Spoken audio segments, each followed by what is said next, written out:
చేత బ్రతికిస్తూ ఉన్నాడు కదా, దేవుని వాక్యము చేత పోషిస్తూ ఉన్నాడు కదా, ఇంకెందుకు ఆధ్యాత్మికంగా ఎదగలేకపోతా ఉన్నావు?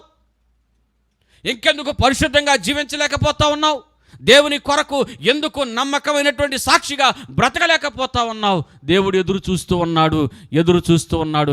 ఎలా కనపడతా ఉన్నామో పరిశీలన చేసుకుందాం. ఈరోజు దేవుడు నా ఆత్మీయ స్థితిని చూస్తూ ఉంటే, ఈరోజు దేవుని సన్నిధిలో కూర్చున్నటువంటి నేను, దేవుని సన్నిధిలో స్తుతించిన నేను, దేవుని సన్నిధిలో ఆరాధించిన నేను, దేవుని సన్నిధిలో వాక్యము బోధిస్తున్న నేను, దేవుని సన్నిధిలో వాక్యం వింటున్నటువంటి నేను నన్ను చూస్తే, నా క్రియలు చూస్తే, ఇదిగో చెడిపోయిన స్థితిలో ఉన్నవా, లేక దేవుడు ఆశించినటువంటి స్థితిలో ఉన్నానా? పాడైపోయిన స్థితిలో ఉన్నానా? పతనమైపోయిన స్థితిలో ఉన్నానా? దేవుని ఆశీర్వాదాలకు కారణమైనటువంటి స్థితిలో నేనున్నానా? నేను ఏ స్థితిలో ఉన్నానని ఒక్కసారి ఈరోజు దేవుని సన్నిధిలో కూర్చున్నటువంటి మనము మన హృదయాలను పరిశీలన చేసుకుందాం.